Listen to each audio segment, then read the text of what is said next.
दोस्तों सोचिए, अगर आपका अपना खून, आपके अपने ही लोग, आपके सबसे बड़े दुश्मन बन जाएं तो? आज हम एक ऐसी ही दिलचस्प कहानी में गोता लगाने वाले हैं, जहां पारिवारिक धोखे, लालच और कुछ खौफनाक अलौकिक शक्तियों का एक ऐसा जाल बुना गया है, जो आपके रोंगटे खड़े कर देगा। हम देखेंगे कि कैसे कभी-कभी इंसान लालच में अंधा होकर अपनों को ही मौत के मुंह में धकेल देता है। तो चलिए, इस खौफनाक और रोमांचक सफर की शुरुआत करते हैं। अब इस कहानी की शुरुआत में ही जिक्र होता है एक ऐसी जगह का जिसके नाम से ही गांव वालों की रूह कांप उठती थी। एक शापित कब्रिस्तान। गांव में एक भयानक अफवाह थी, बल्कि लोग तो पूरे यकीन से कहते थे कि जो कोई भी वहां जाता है राख बनकर ही लौटता है। कहते थे कि वहां एक माँ बेटी की आत्मा भटकती है, जो वहां जाने वालों के दिमाग से खेलती है, उनसे अपना काम निकलवाती है और फिर उनका नामो निशान मिटा देती है। और यही खौफनाक कब्रिस्तान इस पूरी कहानी का सेंटर पॉइंट है। तो चलिए, सबसे पहले बात करते हैं हमारे कहानी के पहले हिस्से की, एक धोखेबाज भाई की साजिश। आपको जानकर हैरानी होगी कि असली खतरा वो कब्रिस्तान नहीं, बल्कि घर के अंदर ही बैठा था।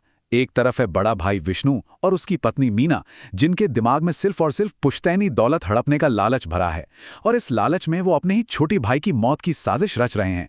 वहीं दूसरी तरफ है हमारा बेचारा मोहन।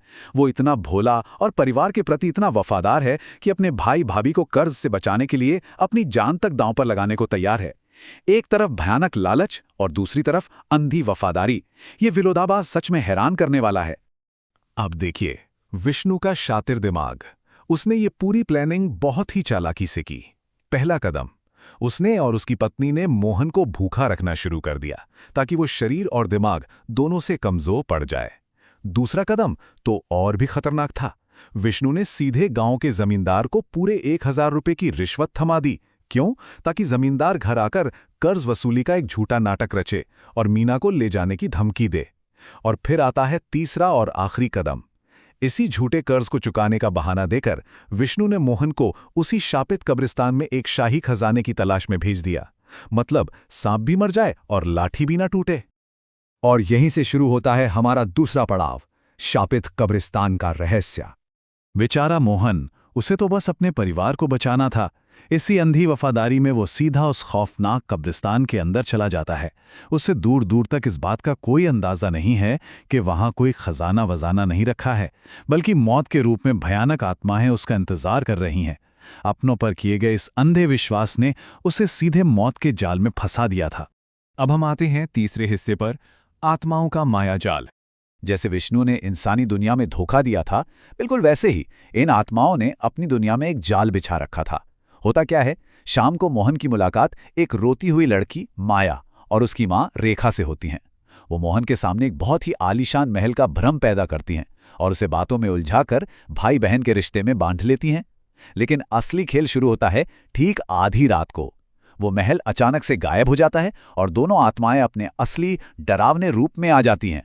वो पूरे गांव पर कब्जा करने की प्लानिंग कर रही होती हैं, और फिर जैसे ही सुबह होती है, महल वापस आ जाता है और वो मासूम दिखने वाली माया अपने नए भाई मोहन से एक मदद मांग लेती है। क्या गजब का इल्यूजन क्रिएट किया था इन आत्माओं ने। और यहीं से कहानी एक नया और खतरनाक मोड़ लेती है। भाग 4, तांत्रिक किताब और पंडित। तो आखिर वो आत्माएं मोहन से चाहती क्या थीं? उनका असली टारगेट थी अघोर तंत्र विद्या।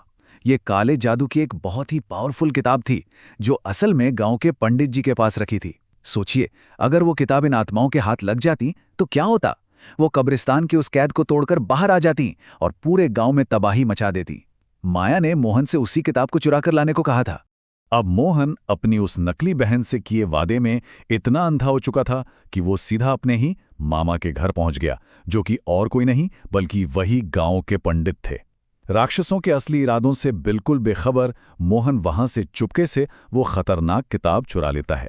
ये सच में एक बहुत ही दर्दनाक पल है। अपनी अच्छाई और एक वादे के चक्कर में मोहन अनजाने में पूरे गांव की मौत का फरमान लिख रहा था। लेकिन कहते हैं ना कि बुराई कभी इतनी आसानी से जीत नहीं सकती। किस्मत से पंडित जी को तुरंत पता चल गया कि किताब गायब है। उन्हें एक सेकंड नहीं लगा ये समझने में कि अगर मोहन वो किताब लेकर कब्रिस्तान के अंदर चला गया तो सब खत्म हो जाएगा। वो अपनी जान की परवाह किए बिना पागलों की तरह कब्रिस्तान की तरफ भागे और एकदम ऐन मौके पर, जी हाँ, ठीक उसी वक्त जब मोहन अंदर कदम रखने ही वाला था, पंडित जी ने उसे पकड़ लिया। जब पंडित जी ने मोहन को रोका तो वो चुड़ैलें भड़क उठीं और पंडित जी को डराने धमकाने लगीं, लेकिन पंडित जी का जवाब सच में रोंगटे खड़े कर देने वाला था। उन्होंने साफ कह दिया, मैं अपनी जान खतरे में डाल सकता हूं, लेकिन पूरे गांव की जान खतरे में नहीं डाल सकता। ये होती है एक सच्चे रक्षक की निशानी। वो उन बुरी ताकतों के सामने चट्टान की तरह खड़े रहे।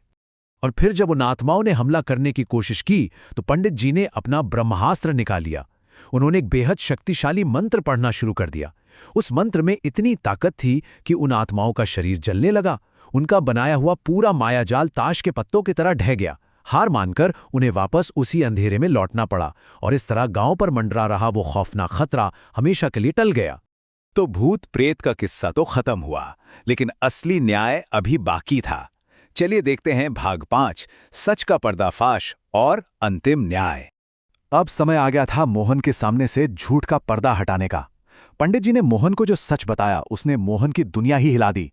पहला सच, उस कब्रिस्तान में कभी कोई खजाना था ही नहीं। दूसरा, मोहन के माता पिता गांव के सबसे रईस लोगों में से थे और वो बहुत सारी संपत्ति छोड़कर गए थे। और सबसे बड़ा सच, कर्ज नाम की कोई चीज नहीं थी भाई, वो सब विष्णु का रचा हुआ एक गंदा खेल था। उसने जमींदार के साथ मिलकर ये पूरी झूठी कहानी बनाई थी ताकि मोहन रास्ते से हट जाए और सारी दौलत उसकी हो जाए। अब आप खुद सोचिए, सच्चाई जानने के बाद मोहन पर क्या बीती होगी। वो पूरी तरह टूट चुका था। वो घर वापस गया और उसने विष्णु से सिर्फ इतना कहा, अगर आपको धन चाहिए था तो आप एक बार मुझसे मांग कर देखते, लेकिन आपने मेरा विश्वास तोड़ा। ये पूरी कहानी का सबसे इमोशनल पॉइंट है। मोहन को उस दौलत के जाने का दुख नहीं था, उसे दुख था कि जिस इंसान पर उसने सबसे ज्यादा भरोसा किया उसी ने उसकी पीठ में छुरा घोंप दिया। लेकिन न्याय का तराजू अभी बराबर होना बाकी था। पंडित जी ने निकाली मोहन की मां की एक वसीयत, और उस वसीयत में साफ लिखा था कि अगर दोनों भाइयों के बीच कभी कोई विवाद होता है तो पूरी संपत्ति में से मोहन को कानूनी रूप से आधा, जी हां, पूरा 50% हिस्सा मिलेगा। और बिल्कुल ऐसा ही हुआ। न्याय हुआ, संपत्ति का बंटवारा हुआ और मोहन ने अपनी जिंदगी की एक नई और खुशहाल शुरुआत की। तो दोस्तों, इस पूरी कहानी ने हमारे सामने एक बहुत ही गहरा सवाल लाकर खड़ा कर दिया है। आप खुद सोचिए, क्या परिवार पर बिल्कुल अंधा विश्वास करना एक हमारा फर्ज है, या फिर ये एक ऐसी खतरनाक कमी है जो हमारे खुद के ही विनाश का कारण बन सकती है। रिश्ते अपनी जगह बहुत अहम है, लेकिन अपनी आंखें बंद करके किसी पर भरोसा करना कभी-कभी जानलेवा भी साबित हो सकता है। आज के सफर में बस इतना ही। मुझे उम्मीद है कि इस कहानी ने आपको भी सोचने पर मजबूर जरूर किया होगा। मिलेंगे ऐसी ही किसी और दिलचस्प कहानी के साथ।